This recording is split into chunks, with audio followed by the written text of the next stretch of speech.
Red టీవీలో మీ వ్యాపార ప్రకటనల కోసం ఈ నంబర్ని సంప్రదించండి. నమస్తే సార్. నమస్తే. సార్, ఢిల్లీ లిక్కర్ స్కామ్‌లో కవిత అరెస్ట్ అయిన విషయం తెలిసిందే. అయితే ఇప్పుడు వాళ్ళ ఇంట్లో అంటే కవిత ఫ్యామిలీలో చాలా మంది పరారీలో ఉన్నట్టు తెలుస్తుంది. అండ్ ఆమె మేనల్లుడు అరెస్ట్ అయ్యే అవకాశం ఉందని కూడా చెప్తున్నారు. సో ఏంటి సార్, ఇంకెవరు అరెస్ట్ అయ్యే అవకాశం ఉందంటారు? కవిత కేసులో రోజుకొక మలుపు తిరుగుతుంది, రోజుకొక ట్విస్ట్ ఉంది. ఇంకా ఇది 3 రోజులు అయితే మినిమం ఉంటుంది. దాని తర్వాత ఆమె జైలుకి వెళ్తుందా లేదా అనేది కూడా తేలాలి. అయితే దీంట్లో ఇప్పుడు లేటెస్ట్ డెవలప్మెంట్స్ మనం చెప్పుకుందాం. ఫస్ట్ డెవలప్మెంట్ వచ్చి కవిత మేనల్లుడు మేకా శరణ్ అరెస్ట్ అయిన పుకార్లు వస్తున్నాయి, కానీ అరెస్ట్ కాలేదు ఇంకా. అయితే ఇతని మీద ఒక అఫిడవిట్ వేసింది నిన్న ఈడీ, ఇక్కడ రౌస్ అవెన్యూ కోర్టులో అఫిడవిట్ వేసింది. అదేంటంటే శరణ్ అనే అబ్బాయి వీళ్ళ మేనల్లుడు, అంటే వీళ్ళ ఆడబడుచు అఖిల అని ఉంది, ఆమె కొడుకు అనమాట ఈ అబ్బాయి. సో మేము సోదాలు చేస్తున్నప్పుడు ఈ అబ్బాయి కూడా ఇంట్లో ఉన్నాడు, బట్ ఆ తర్వాత మిస్ అయ్యాడు. అయితే అతని సెల్ ఫోన్ మాకు దొరికింది, దాంట్లో కొన్ని ఆధారాలు మాకు దొరికాయి. అంటే ఈ డబ్బులు ఏదైతే 100 కోట్లు లావాదేవీలు జరిగాయో దానికి సంబంధించి బదిలీల విషయంలో ఇతని పాత్ర ఉంది. దానికి సంబంధించిన డీటెయిల్స్ మా దగ్గర ఉన్నాయి. అందుకని మేము ఇతన్ని రమ్మని పిలుస్తుంటే రావట్లేదు, వేరే బోర్డ్స్ తెలియట్లేదు. సో ఇతన్ని అరెస్ట్ వారెంట్ ఇష్యూ చేయండి అని వాళ్ళు కోర్టుని అడిగారు.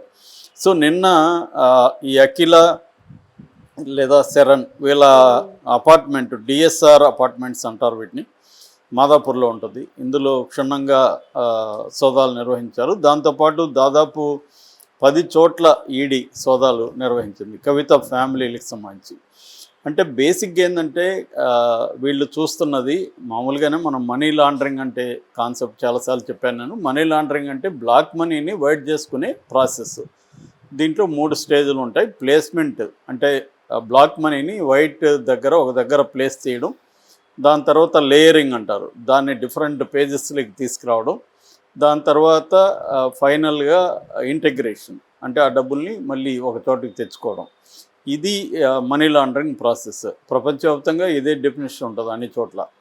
సో ఇప్పుడు వీళ్ళు అదే చూస్తున్నారు. అంటే దీన్ని ఈమె బ్లాక్ మనీనే అక్కడ పెట్టింది, ఏది లిక్కర్ కుంభకోణంలో.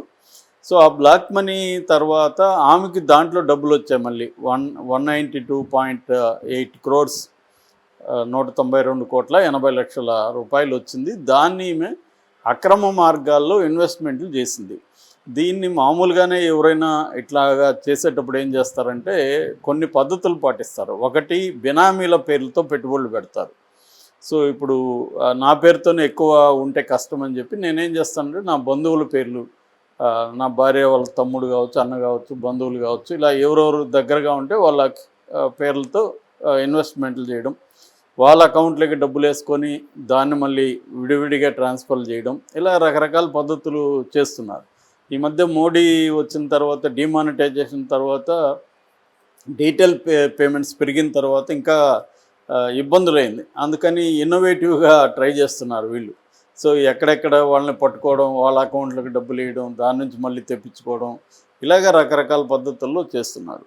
ఇంకొంతమంది ఎన్జిఓలు పెట్టుకుంటున్నారు. ఎన్జిఓలు పెట్టుకొని ఏటీజీలు తెప్పించుకొని దాంట్లో డబ్బులు వేస్తే ట్యాక్స్ ఉండదు కాబట్టి దాంట్లో డబ్బులు వేయడం, దాంట్లో ఏదో ఒక యాక్టివిటీ చూపించుకొని ఖర్చు పెట్టినట్టుగా చూపించడం, ఇట్లాంటివి చేస్తారు. కొంతమంది ఏంటంటే వేరే కంట్రీస్లో, కొన్ని దేశాల్లో షెల్ కంపెనీలు పెట్టడం చాలా ఈజీ. ఫర్ ఎగ్జాంపుల్ అమెరికాలో డెలావేర్ అనే స్టేట్లో నిమిషాల్లో సెల్ కంపెనీ ఎలా పెట్టచ్చో ఒక ఆయన వీడియోలో తెచ్చి చూపించాడు.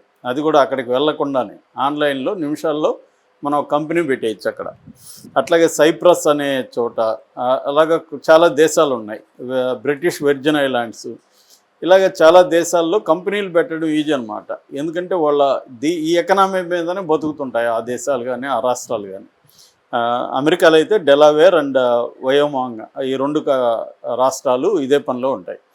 సో అందుకని వాళ్ళు ఏం చేస్తారంటే అక్కడ కంపెనీలు పెట్టి అక్కడేదో యాక్టివిటీ చేసినట్టుగా నమ్మించి దాన్ని మళ్ళీ ఇక్కడికి తీసుకొస్తారు.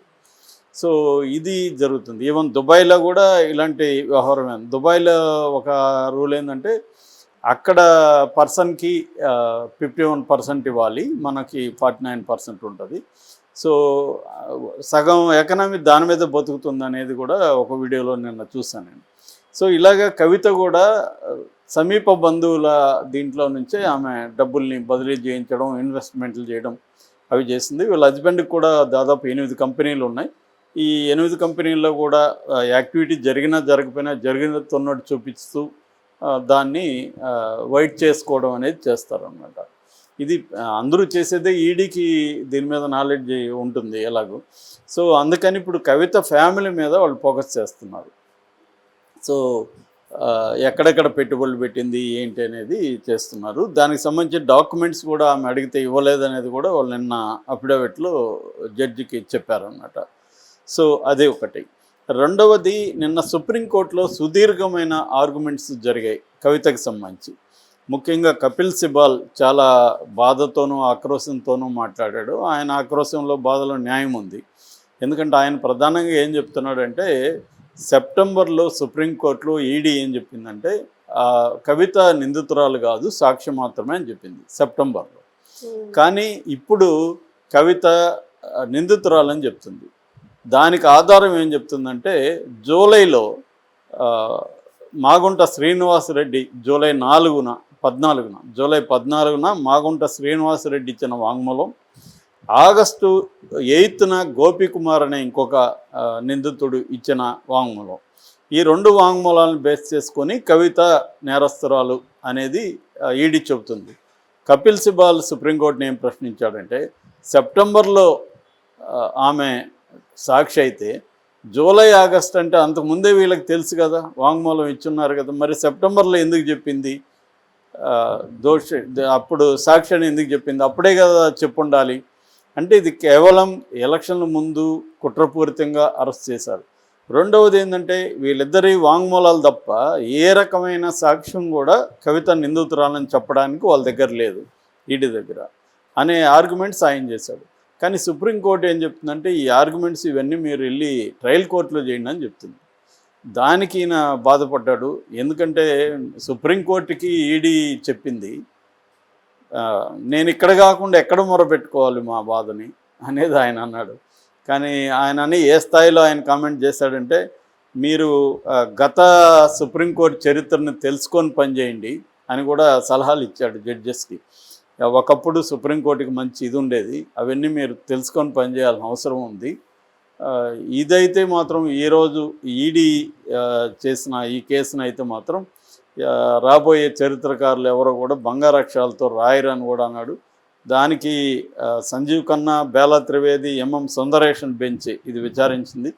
వాళ్ళు చూద్దాంలే అన్నట్టుగా కామెంట్ చేశారు తప్ప ఆయన సీనియర్ అడ్వకేట్ సుప్రీంకోర్టు. సో ఆయన క్లియర్గా ఏంటంటే, కేసు మెరిట్స్లోకి వెళ్ళొద్దు అనేది బెంచ్ చెప్పింది ఆయన్ని. కేసు మెరిట్స్లోకి ఇప్పుడు వెళ్ళడం వద్దు, మీరు ఈమె బెయిల్ పిటిషను మీరు ట్రయల్ కోర్టులో వేసుకోండి అనేది మాత్రం సలహా ఇచ్చింది. అయితే కేసు మెరిట్స్ కూడా పరిశీలించాలని నేను అభ్యర్థన చేసినప్పుడు, మేము కేసు మీరు చెప్పిన దాన్ని ప్లస్ ఆల్రెడీ ఈ కేసుకు సంబంధించి విజయ్ మదన్ లాల్ అనే ఒక ఆయన కూడా వేస్తున్నారు ఇదే రకమైన, ఈ 2 కలిపి మేము జూలైలో విచారిస్తాము అని చెప్పి దీనికి సంబంధించిన నోటీసులు వేయమని, కౌంటర్ వేయమని ఈడీకి కూడా సుప్రీంకోర్టు జారీ చేసింది. ఏదేమైనా ఇప్పుడు దేశమే కాకుండా ప్రపంచవ్యాప్తంగా కూడా ఈ కేసు మీద దృష్టి సారించారని మనకు అర్థమవుతుంది. నిన్న జర్మనీ కూడా మన కేజ్రీవాల్ అరెస్ట్ను ఖండించినట్టుగా మాట్లాడింది. అంటే డైరెక్ట్ ఖండించలేదు కానీ ఒక ప్రజాస్వామ్యతంగా జరగాలని కోరుకుంటున్నాం అదంతా మాట్లాడింది. అంటేనే అర్థమవుతుంది ఏంటి జరగదని ఒక డౌట్ ఉంది కాబట్టే కదా. ఎందుకంటే ఎలక్షన్ ముందు కేజ్రీవాల్ని అరెస్ట్ చేయడం కూడా చాలామందికి డౌట్ ఉంది. అంటే ప్రతిపక్ష నాయకుల్ని అరెస్ట్ చేసి కల్చర్ ఎక్కడ ఉంటుందంటే, పాకిస్తాన్ లాంటి ఒక నిరంకుశ ప్రభుత్వాలు ఉన్న చోట, మిలిటరీ పరిపాలన ఉన్న చోట జరుగుతాయి ఎలక్షన్. ఇప్పుడు ఫర్ ఎగ్జాంపుల్ రష్యాలో ఎలక్షన్ జరిగినాయి, ప్రతిపక్ష నాయకుడిని జైల్లోనే చంపేసేసరికి ఇంకెవరు ప్రతిపక్షం లేదు, తనే ఒక 3 డమ్మీ క్యాండిడేట్లు నిలబెట్టి గెలిచేశాడు. ఇలాగా పాకిస్తాన్లోనే అంతే, ఆ ప్రెసిడెంట్ని తీసుకెళ్ళి లోపలేశారు. సో ఇటువంటివి ఇండియాలో ఇది ఒక డెమోక్రటిక్ కంట్రీ, ప్రపంచంలోనే అతిపెద్ద డెమోక్రటిక్ కంట్రీ అని చెప్పుకున్న ఇండియాలో కూడా ప్రతిపక్ష నాయకుల్ని ఎన్నికల ముందు లోపలేసేసి ఇప్పుడు వేస్తే వాళ్ళకి ఇప్పుడు ఫర్ ఎగ్జాంపుల్ ఈయన వేశారు కేజ్రీవాల్ని, ఆయన చాలా రాష్ట్రాల్లో ఆయన పార్టీ ఉంది, అక్కడంతా కూడా ఉనికి ఉంది. ఆయన గుజరాత్లో 14% ఓట్ షేర్ వచ్చింది లాస్ట్ టైము, గోవాలో ఉంది, పంజాబ్లో గవర్నమెంట్ ఫామ్ చేస్తాడు, ఢిల్లీలో గవర్నమెంట్ ఫామ్ చేస్తాడు. ఇలాంటి నేపథ్యంలో ఆయన ఇండియా కూటమికి ఒక బలమైన నాయకుడిగా ఉంటున్నప్పుడు ఆయన్ని తీసుకెళ్ళి జైలు వేసేసి హేమంత్ సోరెన్ లాంటి అతను ముఖ్యమంత్రిని జైలు వేస్తే, సో ఈ ధోరణి ఖండించాల్సిన అవసరం ఉంది. ఆయన తప్పు చేసినాడా లేదనేది అది వేరే వ్యవహారం, కానీ కావాలని ఎన్నికల ముందు ఇలా చేయడం అనేది కరెక్ట్ కాదనేది ఇప్పుడు ప్రపంచవ్యాప్తంగా కూడా వస్తున్న నిరసన. దీంట్లో భాగంగా కవిత కూడా, నాకు తెలిసి కవితను అరెస్ట్ చేయడం కూడా కేజ్రీవాల్ కోసమే చేశారు ప్రధానంగా. ఎందుకంటే కేజ్రీవాల్ని ఒక్కడనే చేస్తే విమర్శలు వస్తాయని కవితను కూడా తీసుకెళ్ళి చేశారు. కవిత చెప్పిన దాని మీద కేసీఆర్కి ఇది అన్నారు, కవితకేమో ఇంకొకరు చెప్పిన దాని మీద కవితకి సంబంధం ఉందన్నారు. ఇలాగ వాంగ్మూలాలను బేస్ చేసుకొని మాత్రమే ఈ కేసులు అరెస్టులు జరుగుతున్నాయనేది కపిల్ సిబాల్ మాట్లాడుతున్నారు.